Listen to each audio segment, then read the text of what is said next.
This is it. The final week of the P4G regular season. Who's gonna make the playoffs? Who's gonna claim victory?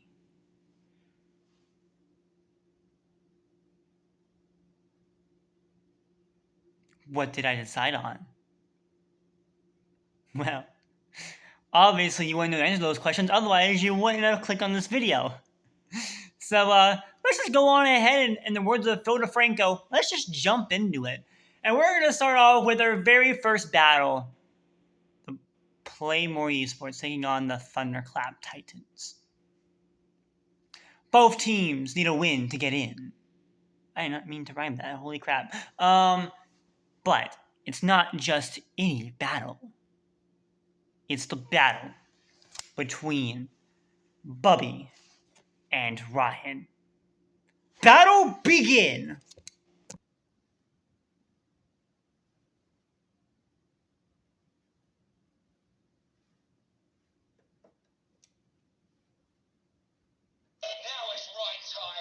Ribbit! Ribbit, ribbit!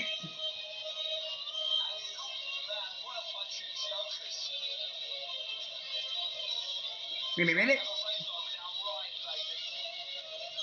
Ribbit! Ribbit, ribbit! Ribbit, ribbit!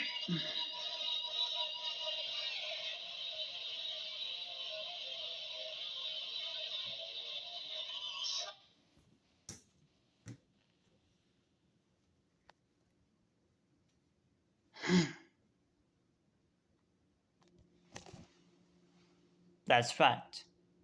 Ryan was victorious. Bubby the Goat falls once again. But this time, it's not just loss. It's the first time Playmore's missed playoffs. And this is their third season.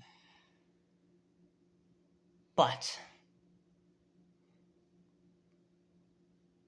Bubby could not handle the power of Ryan.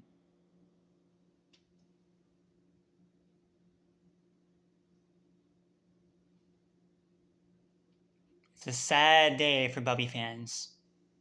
Sad day. It ended up being a 3-0 victory for the Thunderclap Titans and the Uzi Gunner. It was Ryan time. Then for our next battle, you have the Vancouver Titans taking on the Miami Dawn fans. And this one was interesting, to say the least, in terms of how I wrote it. Kyle Lane needs a win to even have a chance to make it into the postseason. And for a really long time, it was a bit of a back and forth game. I think it was about 4-4, and then I was like, you know what, let's just end it. Gravy brings in his Indeedee, sets up the psychic terrain, and proceeds to expanding force 4 times and knock out the remainder of his Pokemon. And now that means Gravy has secured the number 4 seed with this victory. Of course, he gets the leftover of whoever the first 3 pick for their postseason battle. And that's how the playoff system works. We'll talk about more of that in a moment. Our third battle, we had the New York Mirror Waters taking on the LA Wakers. You might be wondering, scriptwriter, did Drewby have a winless season?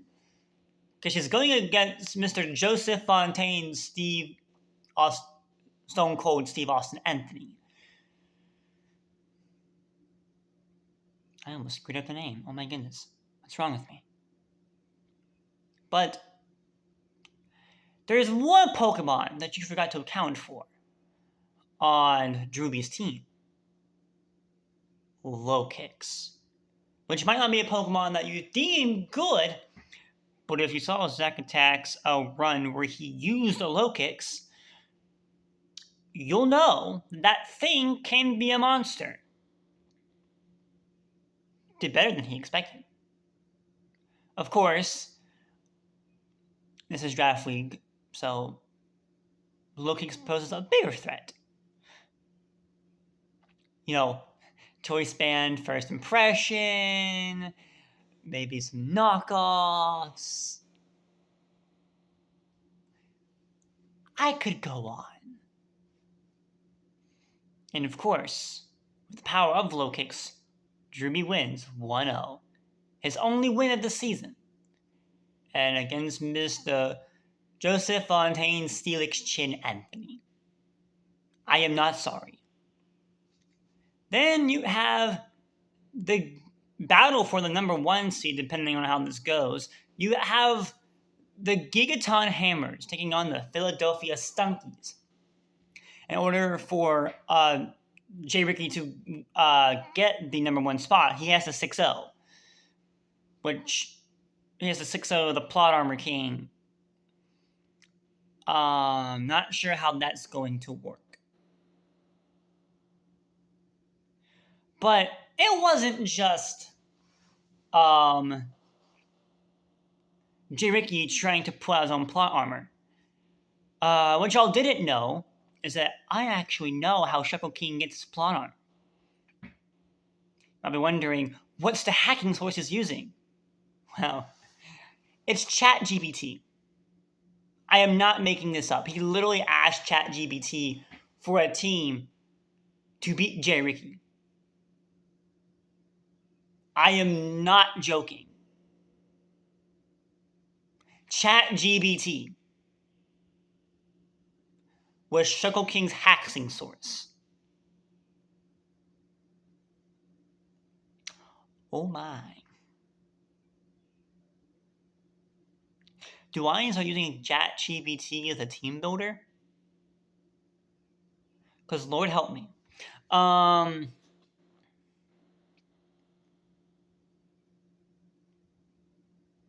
But with the power of Cryogonal freezing, yes, Cryogonal did freeze again, and Mimikyu Swords Dancing, it's a 5-0 victory for Shuckle King.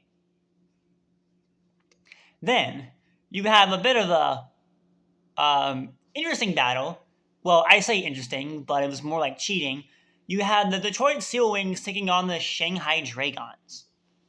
As y'all probably know, for those who've been paying attention to P4G,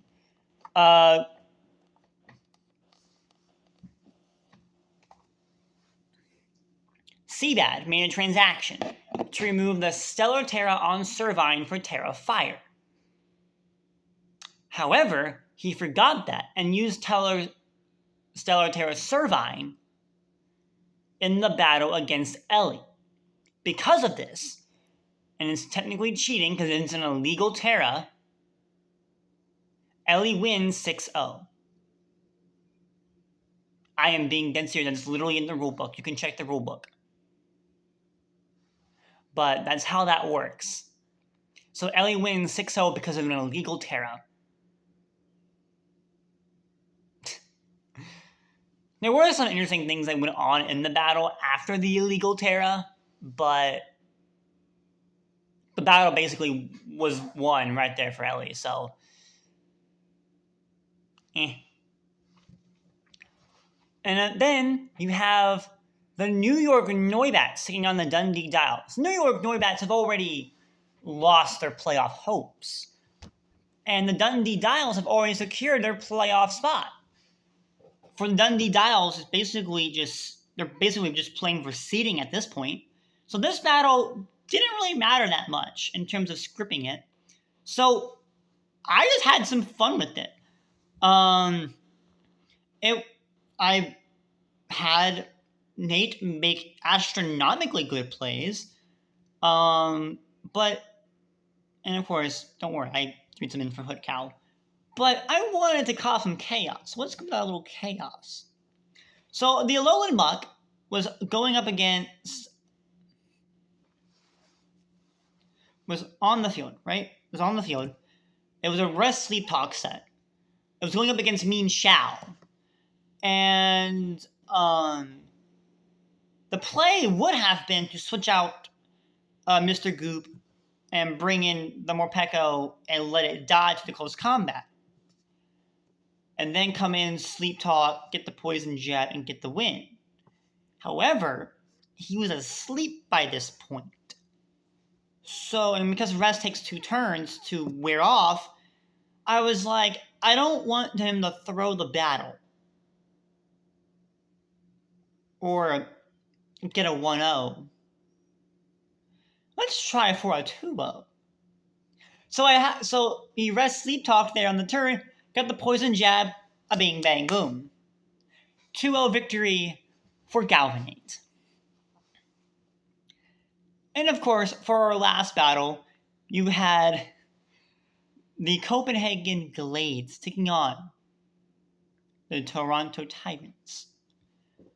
Both teams eliminated, but I mean, you can't have good script writing, even if you can still have good script writing even when 2 teams have no chance of making it postseason.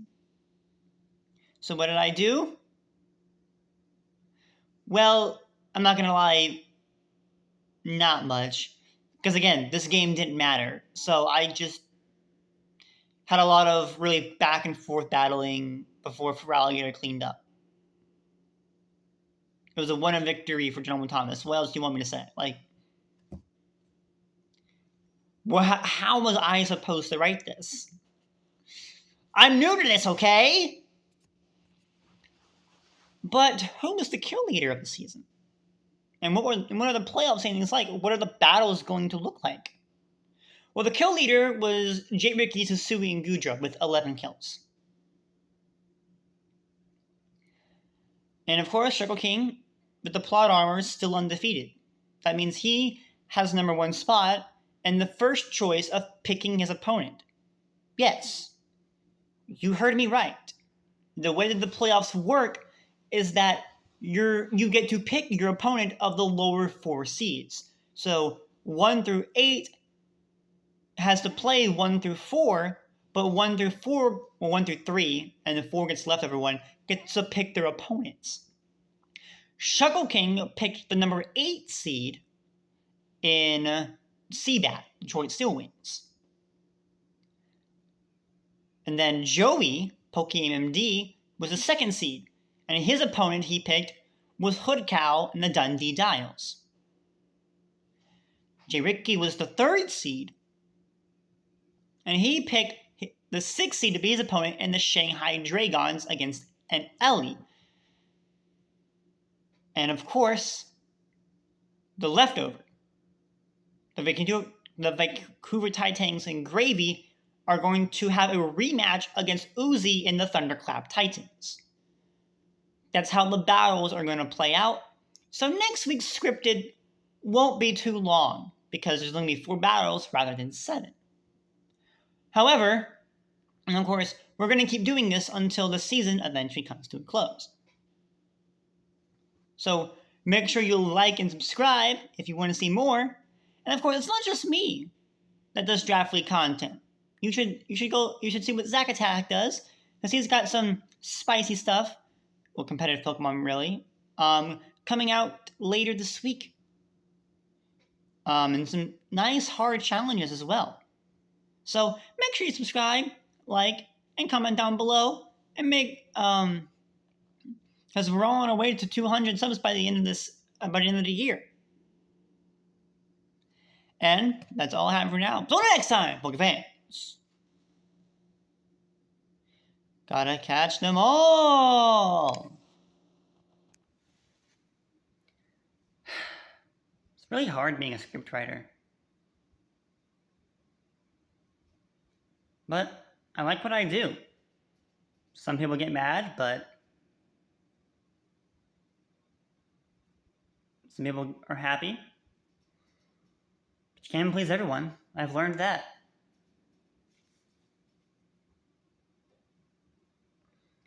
Who am I going to have win the season, though? I wonder. Shackle King? Joey? Maybe someone from the lower seeds? It's like an underdog kind of thing? I wonder.